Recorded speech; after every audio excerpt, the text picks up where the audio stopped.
A mensagem para a era de Laodiceia. Apocalipse capítulo 3, versículo 15 ao 19. Eu sei as tuas obras, que nem és frio nem quente. Oxalá foras frio ou quente. Assim, porque és morno e não és frio nem quente, vomitar-te-ei da minha boca. Como dizes, rico sou e estou enriquecido, e de nada tenho falta, e não sabes que és um desgraçado e miserável, e pobre, e cego, e nu. Aconselho-te que de mim compre ouro provado no fogo, para que te enriqueças, e vestidos brancos para que te vistas, e não apareça a vergonha da tua nudez, e que unjas os teus olhos com colírio, para que vejas. Eu repreendo e castigo a todos quanto amo. Sê, pois, zeloso e arrepende-te. Visto que lemos isto juntos, estou certo que você notou que o Espírito não disse uma só coisa boa acerca desta era. Ele faz duas acusações e decreta sua sentença sobre eles. Apocalipse capítulo 3, 15 ao 16. Eu sei as tuas obras, que nem és frio nem quente. Oxalá foras frio ou quente. Assim, porque és morno e não és frio nem quente, vomitar-te-ei da minha boca. Vamos examinar isto atentamente. Diz que este grupo da era da igreja de Laodiceia é morno. Esta mornidão requer uma punição de Deus. A punição é que serão vomitados de sua boca. Aqui é onde não queremos nos desviar, como muitas pessoas fazem. Elas muito incessantemente dizem que Deus pode vomitar você de sua boca, e isso prova que não há qualquer verdade na doutrina da perseverança dos santos. Eu quero corrigir seu pensamento agora mesmo. Esse versículo não é dado a um indivíduo, é dado à igreja. Ele está falando à igreja. Além disso, você recordará, se simplesmente mantiver a palavra em mente, que em nenhum lugar diz que estamos na boca de Deus. Nós estamos gravados nas palmas de suas mãos, somos carregados em seu seio. Lá atrás, nas eras desconhecidas, antes do tempo, nós estávamos em sua mente, nós estávamos em seu aprisco e em suas pastagens, porém nunca em sua boca. Mas o que está na boca do Senhor? A palavra está em sua boca. Mateus capítulo 4, versículo 4. Ele, porém, respondendo, disse: está escrito, nem só de pão viverá o homem, mas de toda a palavra que sai da boca de Deus. A palavra deve estar em nossas bocas também. Agora sabemos que a igreja é seu corpo, está aqui assumindo seu lugar. O que estará na boca da igreja? A palavra. 1 Pedro capítulo 4, verso 11. Se alguém falar, fale segundo as palavras de Deus. 2 Pedro capítulo 1, verso 21. Porque a profecia nunca foi produzida por vontade de homem algum, mas os homens santos de Deus falaram inspirados pelo Espírito Santo. Então, o que há de errado com estas pessoas no último dia? Elas fugiram da palavra, elas não são mais ferventes para com ela, elas são mornas para com ela. Eu vou provar isso agora mesmo.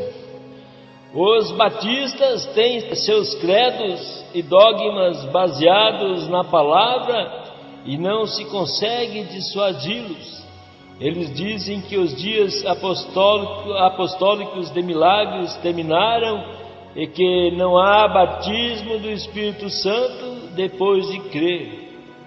Os metodistas dizem, baseados na palavra, que não há batismo nas águas, aspersão não é batismo, e que a santificação é o batismo do Espírito Santo.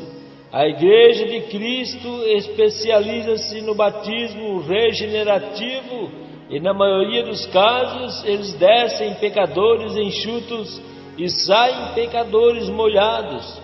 Todavia, eles alegam que sua doutrina baseia-se na palavra.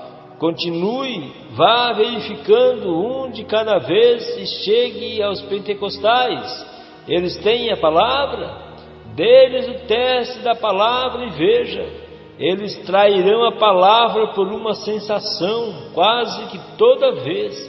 Se você pode produzir uma manifestação tal como azeite, sangue e línguas e outros sinais, não importa se na palavra ou não, ou se é adequadamente interpretado de acordo com a palavra, a maioria se inclinará a isto. Mas o que aconteceu à palavra? A palavra foi posta de lado, por isso Deus diz: eu irei contra todos vocês, eu os vomitarei da minha boca. Isto é o fim. Durante as 7 eras, sem exceção, eu apenas vi homens estimando sua própria palavra acima da minha. Por isso, no fim desta era, vou vomitá-los da minha boca. Tudo acabou. Eu certamente vou falar. Sim, eu estou aqui no meio da igreja. O amém de Deus, fiel e verdadeiro, se revelará e será através de meu profeta. Oh, sim, isso é assim. Apocalipse capítulo 10, verso 7. Mas nos dias da voz do 7º anjo, quando tocar a sua trombeta, se cumprirá o segredo de Deus, como anunciou aos profetas seus servos. Aí está, Ele está enviando um profeta vindicado. Ele está enviando um profeta após quase 2000 anos. Ele está enviando alguém que está tão longe da organização, da instrução e do mundo da religião, que como João Batista e Elias de outrora, ouvirá somente de Deus e terá o assim diz o Senhor e falará por Deus. Ele será o porta-voz de Deus e ele, como é declarado em Malaquias capítulo 4, versículo 6, converterá os corações dos filhos aos pais. Ele trará de volta os escolhidos do último dia, e eles ouvirão um profeta vindicado transmitir a exata verdade, assim como foi com Paulo. Ele restaurará a verdade como eles a tinham, e esses escolhidos, juntamente com ele, naquele dia, serão os que verdadeiramente manifestarão o Senhor, e serão seu corpo, e serão sua voz, e executarão suas obras. Aleluia! Você vê isso? Uma breve consideração da história da igreja provará quão exato é esse pensamento. Na tenebrosa Idade Média, a palavra esteve quase que inteiramente fora do alcance das pessoas, mas Deus enviou Lutero com a palavra. Os luteranos falaram por Deus naquele tempo, porém eles se organizaram e novamente a palavra pura foi perdida, porque a organização tende para dogmas e credos e não para a simples palavra. Eles não mais podiam falar por Deus. Então Deus enviou Wesley, e ele era a voz com a palavra em seu dia. As pessoas que receberam sua revelação de Deus tornaram-se cartas vivas, lidas e conhecidas por todos os homens da sua geração. Quando os metodistas falharam, Deus levantou outros, e assim tem prosseguido através dos anos, até que neste último dia há novamente outro povo na terra, que sob seu mensageiro serão a voz final para a era final. Sim, Senhor, a igreja não é mais porta-voz de Deus, ela é porta-voz de si própria. Por isso Deus está virando-se contra ela. Ele a confundirá através do profeta e da noiva,